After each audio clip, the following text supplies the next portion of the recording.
Dati ako nagrarasyon ng bigas, ng mga yung mga cold cuts, yung mga hotdog, yung mga manok, baboy, nagkakatay ako ng baboy. So nung ako'y mahina na ng 2010 dahil nga sa sakit kong diabetes, saka high blood, di ko na kayang gawin yon. Yung nakita kong mga komplikasyon ng diabetes sa aking mga kapatid na namatay, yun ang talagang takot na ako. Pagkatapos ito pang anak ko nabubulag, napadagdag pa, talagang wala na akong pag-asa sa buhay. Akala ko yun ang katapusan. So, nung ibigay sa akin ng Panginoon, makilala ko ang FKC, pasasalamat dahil binigyan kami ng pangalawang buhay ng aking pamilya.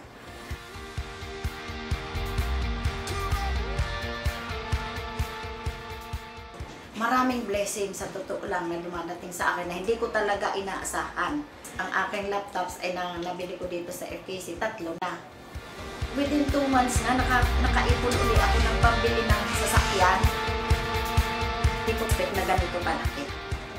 So kita ko talagang maganda ito kasi walang quota. Oh, walang membership. Walang maintenance. So walang pressure. At dito ko na talaga nakita pang long term ito.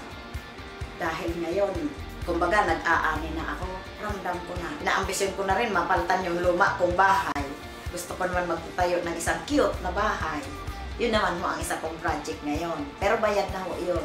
Titulo na lang ang hinihintay ko dahil lang sa FKC. Katulad ng yang Hong Kong na yan, nakapunta ako dyan. Di ko naakalaing ako'y sa totoo lang, di ako kumukuha ng passport. Nung mga ito lang dito sa FKC lang ako talaga kumuha ng passport dahil ito na-attain ko na ang goal talaga. So ito na naman ngayon, another promo ay talagang hindi na ako magpapaiwan. Pero mo, grabe ang senior, nakasakay pa sa aeroplano. Habol pa. Friendship, kindness, and care, yun lang naman eh. Talagang makukuha ninyo ang sinasabing kaginhawahan sa buhay at kalusugan.